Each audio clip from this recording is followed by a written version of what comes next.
The human body is constantly at work. It is never completely at rest. For example, even when we are sleeping, our lungs are busy inhaling oxygen and exhaling carbon dioxide. Carbon dioxide is a waste product generated by our body.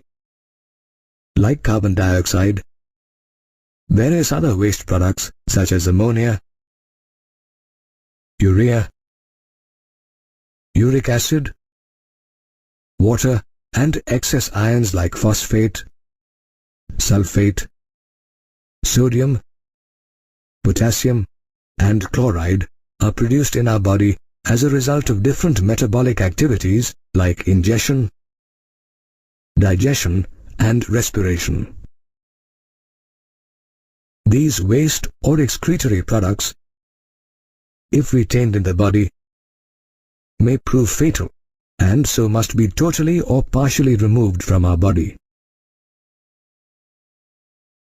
The process of elimination of metabolic waste products from the animal body is called excretion. Among the different waste products, ammonia, urea, and uric acid are known as nitrogenous wastes.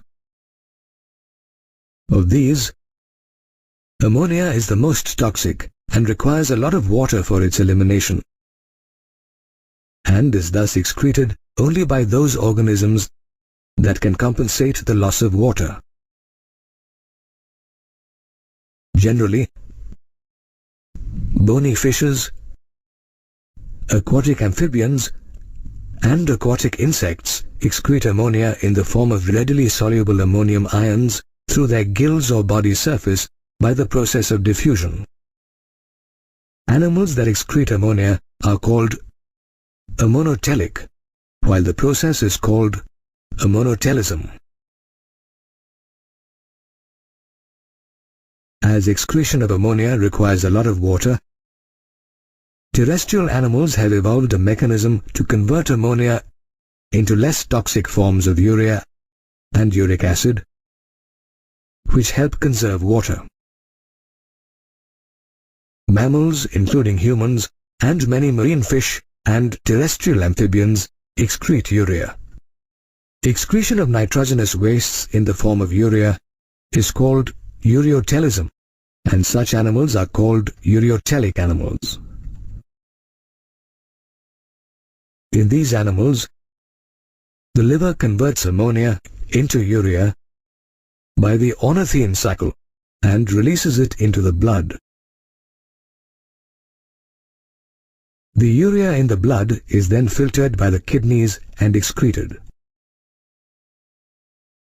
However, in some animals, a small amount of urea is retained in the matrix of the kidney to maintain the required osmolarity.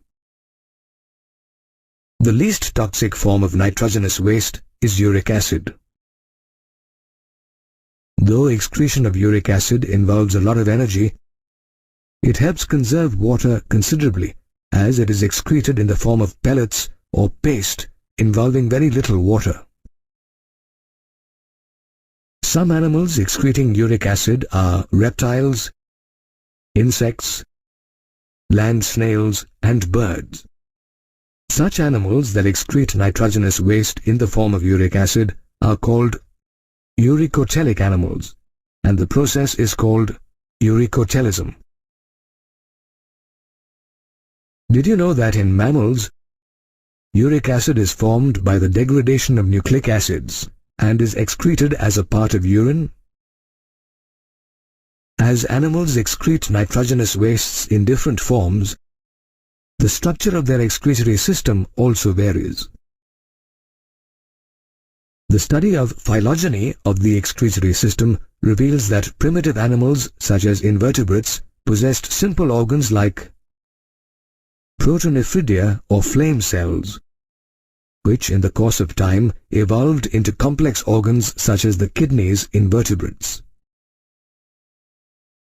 Flame cells or protonephridia are the excretory structures in animals like platyhelminthes, rotifers, cephalochordates, and certain annelids. Apart from performing the function of excretion, these cells help in osmoregulation or the regulation of the fluid volume and ionic balance in the body. Another excretory structure is the nephridia found in many annelids like the earthworm. Nephridia are tubular structures that help remove nitrogenous waste and maintain the fluid and ionic balance. Malpighian tubules are excretory structures found in arthropodans such as insects and arachnids. These tubules, along with removing nitrogenous wastes, perform the function of osmoregulation. The antennal gland or green gland is the excretory structure in crustaceans such as the crab and crayfish. This gland performs the function of excretion and osmoregulation. The kidneys perform the main function of excretion in highly evolved mammals such as man. Along with the kidneys, the skin, liver and lungs also help in the removal of certain wastes from our body. Our skin has sebaceous glands that secrete sebum, through which substances like hydrocarbons, sterols and waxes are excreted. This secretion, however, provides a protective oily covering for the body. Like the sebaceous glands, the sweat glands on our skin also help in the removal of excretory wastes. These glands produce sweat, a watery fluid containing sodium chloride and small amounts of substances such as urea and lactic acid.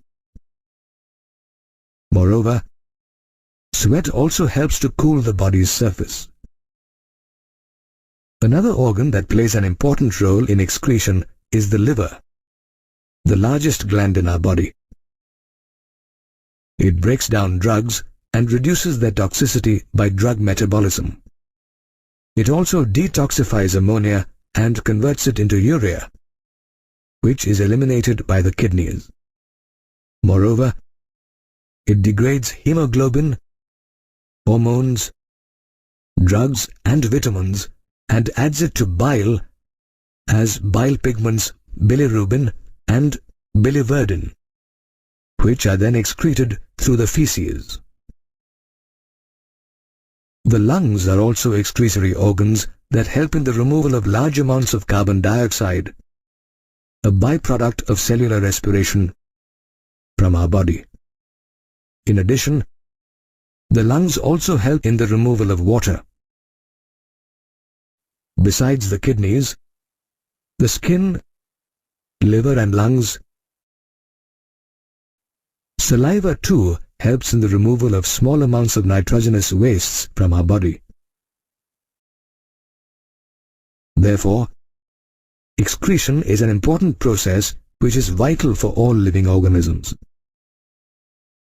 The excretory organelles may differ from animal to animal and have evolved from simple to complex structures based on the needs of the organism. The excretory system is a biological system that helps in the removal of metabolic waste products from an organism.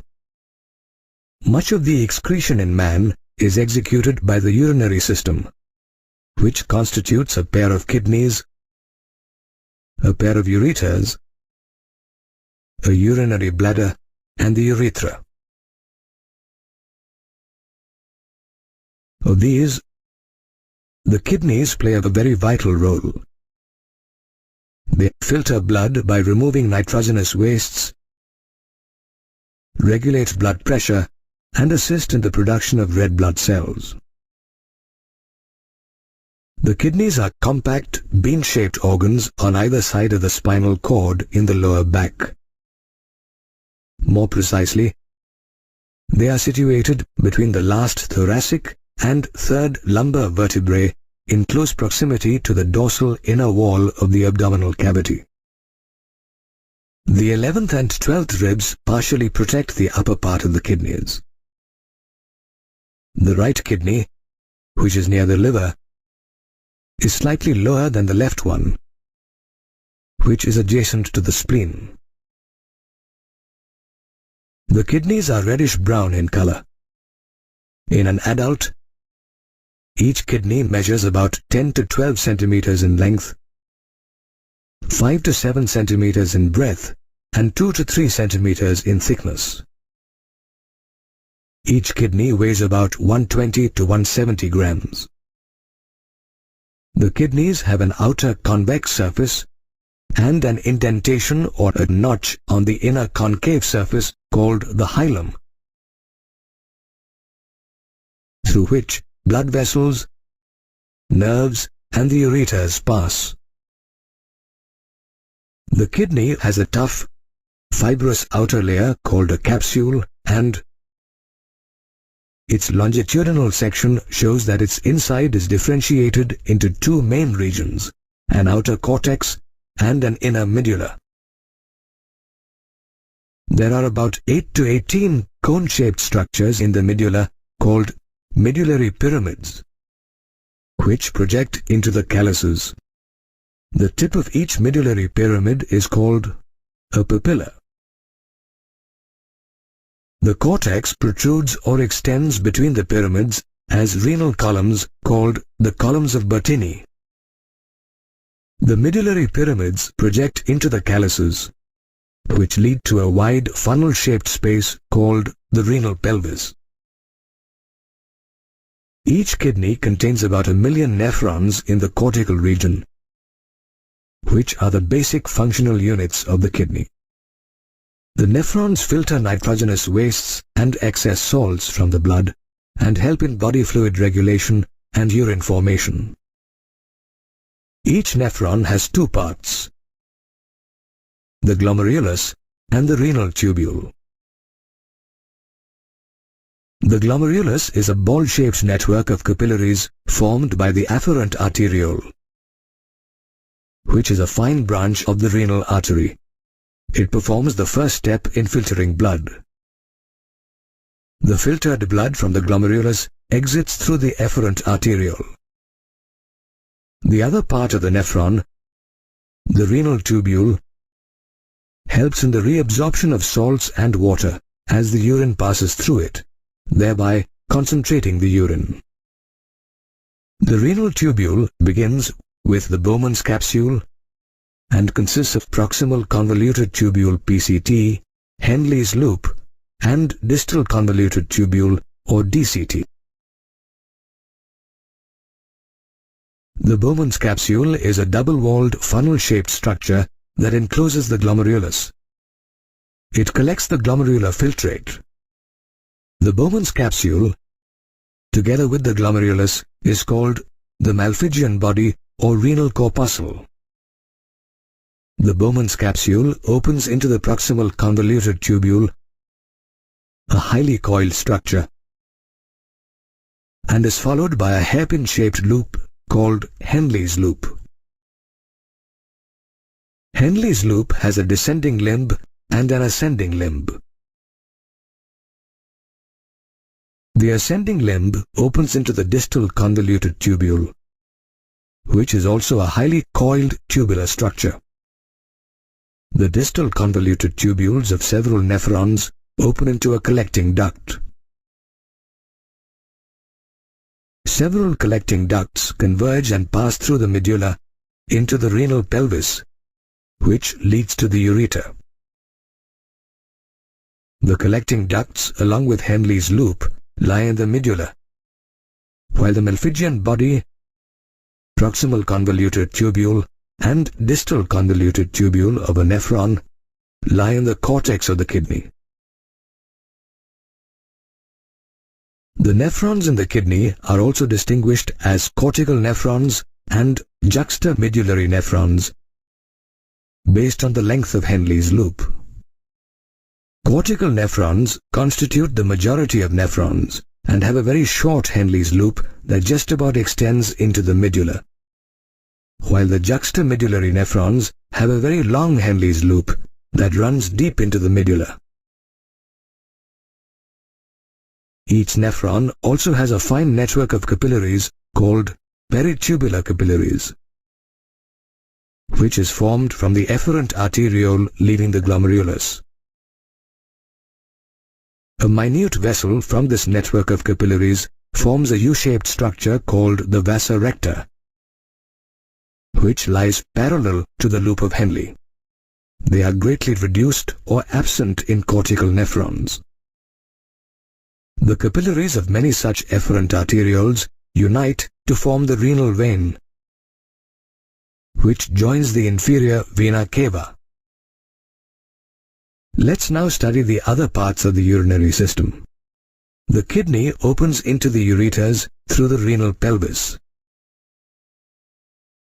Each ureter is about 25 centimeters long and carries urine from the pelvis of the kidneys to the urinary bladder.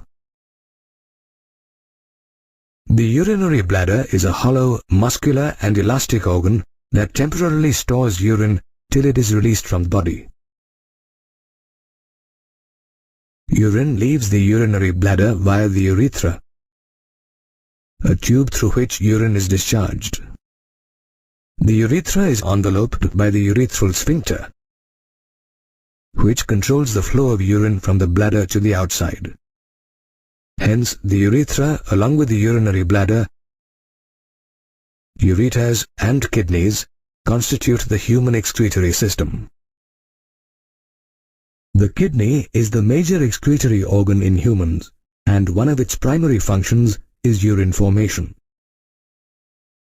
Each kidney contains about 1 million nephrons, which are the basic functional units of the kidney, and help in urine formation. Urine formation involves 3 major processes, namely glomerular filtration or ultrafiltration, reabsorption, and secretion. The first step in urine formation is the filtration of blood, which takes place in the glomerulus, and hence the name glomerular filtration.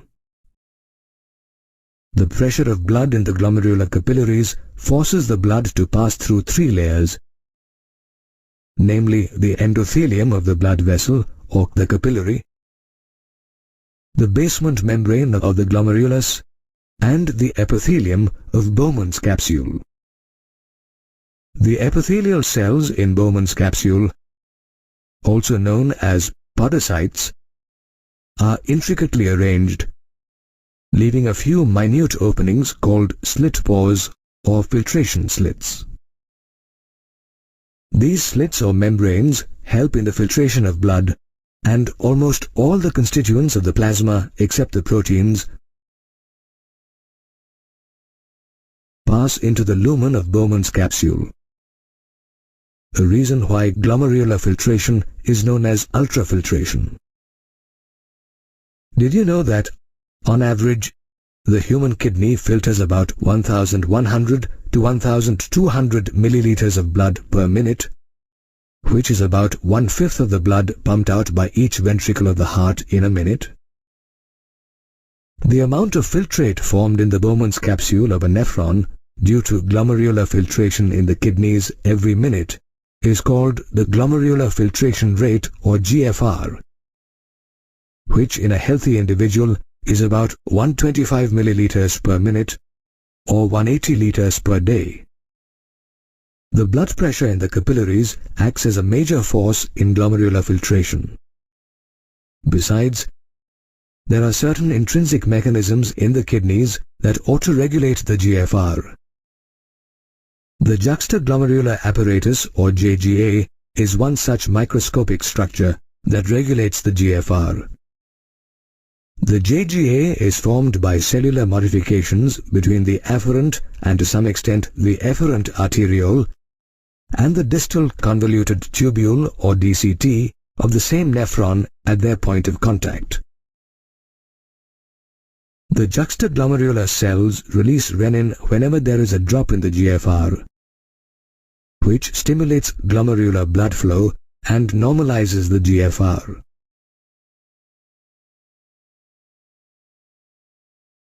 Did you know that of the 180 liters of glomerular filtrate formed per day, the amount of urine released is just 1.5 liters? This is because about 99% of the filtrate is reabsorbed in the renal tubules during the process of reabsorption. Reabsorption is performed by the tubular epithelial cells present in the different parts of the renal tubule through active or passive mechanisms. While substances in the filtrate such as sodium, amino acids and glucose are absorbed by active transport, nitrogenous wastes are absorbed by passive transport. Water is also reabsorbed passively in the initial segments of the nephron.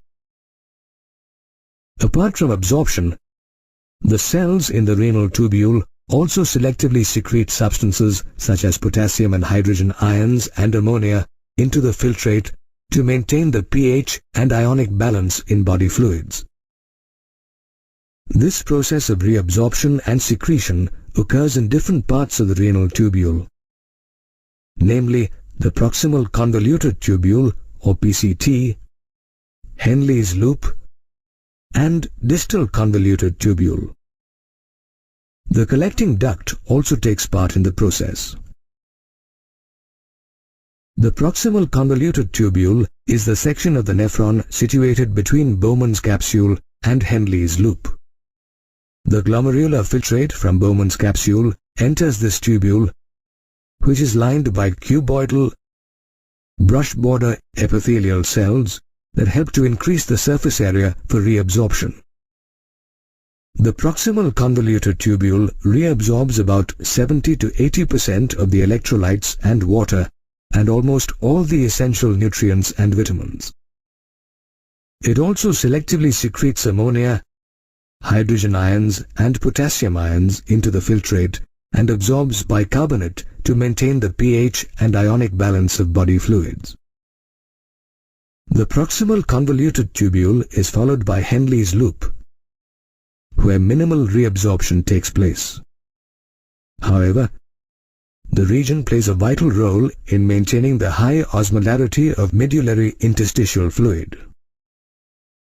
The descending limb of Henle's loop is permeable to water and almost impermeable to electrolytes, which helps concentrate the filtrate as it moves down. The ascending limb is permeable to electrolytes actively or passively and is impermeable to water.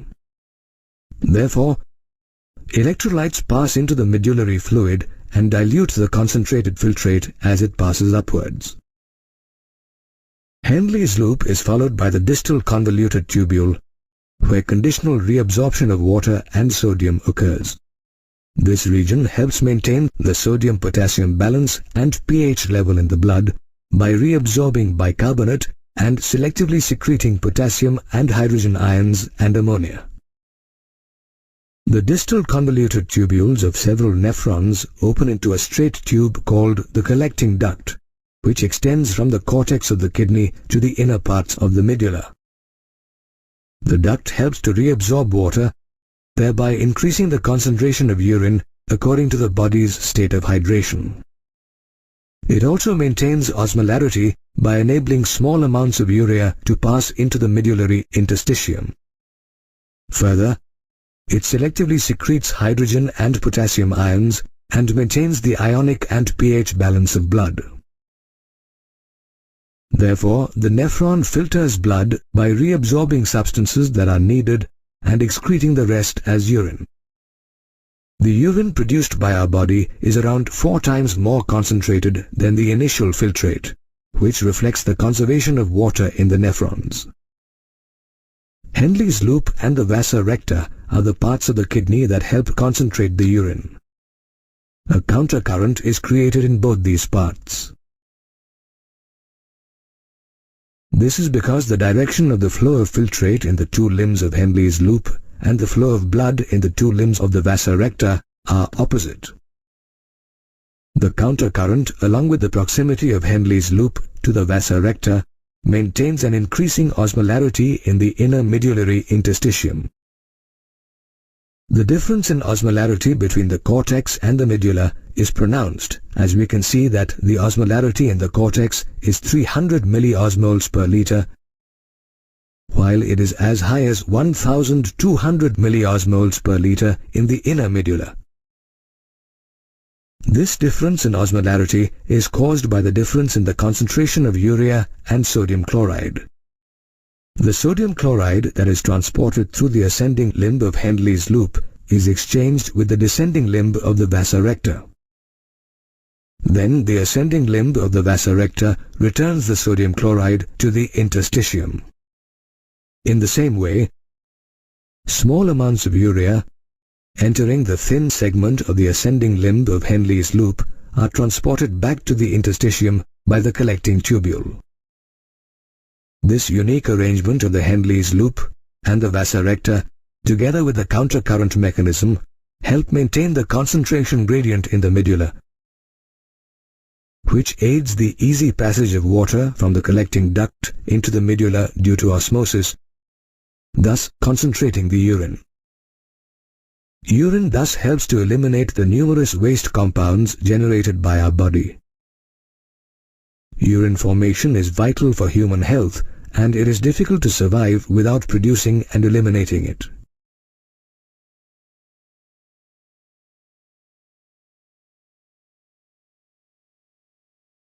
Kidney functions are monitored and regulated by the hormonal feedback mechanisms of the hypothalamus, Juxtaglomerular Apparatus or JGA, and heart. Our body has several Osmore Receptors that are activated by changes in the volume of body fluids, volume of blood, and ionic concentration. An Osmore Receptor is a sensory receptor that detects changes in osmotic pressure. For example, a decrease in the level of body fluids activates the Osmore Receptors, which stimulate the hypothalamus, which in turn neurally stimulates the neurohypophysis of the pituitary to release the antidiuretic hormone or ADH or vasopressin.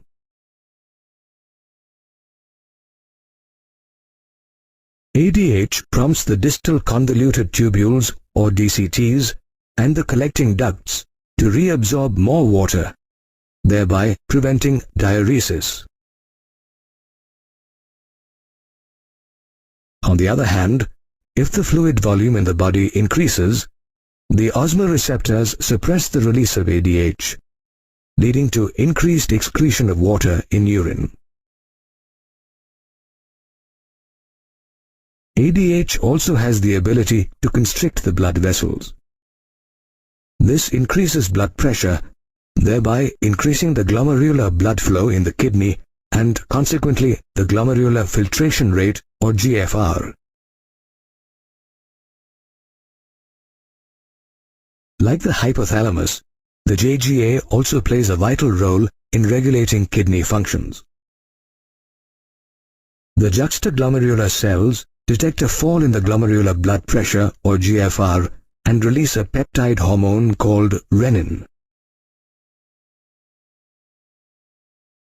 Renin converts angiotensinogen in the blood into angiotensin 1, which is further converted into angiotensin 2. Angiotensin 2, a powerful vasoconstrictor, constricts the blood vessels, thereby increasing blood pressure, which stimulates the cortex of the adrenal gland to secrete aldosterone. Aldosterone increases the reabsorption of sodium and water from the distal parts of the renal tubule, resulting in an increase in blood volume, which increases blood pressure and GFR. This complex mechanism is commonly known as the renin-angiotensin mechanism. Apart from the hypothalamus and JGA, the heart also regulates the functioning of the kidneys to a certain extent. The muscles of the heart release atrial natriuretic factor or ANF when the blood pressure in the atria increases. ANF, a peptide hormone, is a vasodilator and also a diuretic that dilates the blood vessels and helps to decrease the blood sodium and water levels. It exhibits an inhibitory effect on the renin-angiotensin mechanism. Hence, hormonal feedback mechanisms efficiently monitor and control the functioning of the kidneys, leading to the formation of urine, which passes into the urinary bladder, where it is stored until a signal is received by the central nervous system, or CNS. As the urinary bladder gets filled with urine, the bladder is stretched and causes the stretch receptors on its walls to send a signal to the CNS. The CNS, in turn, sends motor messages that make the smooth bladder muscles contract and the urethral sphincter relax, resulting in the release of urine. This process of disposing urine is called micturition, and the neural mechanism responsible for the process is known as the Micturition Reflex. On average, an adult human releases about 1 to 1.5 liters of urine every day. The urine released is a watery fluid that is light yellowish in color. Moreover, it has a characteristic odor and is slightly acidic, with a pH value of 6. The characteristics of urine can change according to different body conditions. In fact, a urine test helps to diagnose many metabolic disorders in the body and any malfunction in the kidneys. For instance, the presence of glucose in urine, which is called glycosuria, is indicative of diabetes mellitus. Moreover, the urine of diabetic patients sometimes shows ketone bodies, which is called ketonuria. The malfunctioning of the kidneys can also cause uremia, a condition where large amounts of urea accumulate in the blood. Uremia can even lead to kidney failure.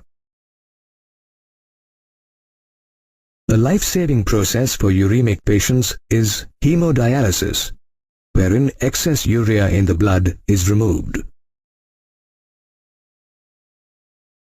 In this process, blood from a convenient artery is drained into a dialyzing unit after adding an anticoagulant like heparin. In the dialyzer of the unit, a coiled cellophane tube surrounded by a dialyzing fluid, with a composition similar to plasma except for the nitrogenous waste, is placed. The membrane of the cellophane tube is porous and allows molecules to pass through it based on the concentration gradient. These molecules are the nitrogenous wastes to be removed from the blood.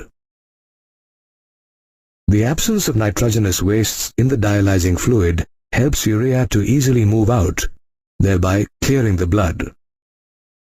Antiheparin is added to this cleared blood, and it is pumped back into the body through a vein. However, in cases of acute renal or kidney failure, the only option is kidney transplantation. In this process, a functioning kidney from a donor is transplanted in the patient. Usually, a close relative of the patient is the preferred donor to minimize the chances of the patient's immune system rejecting the kidney.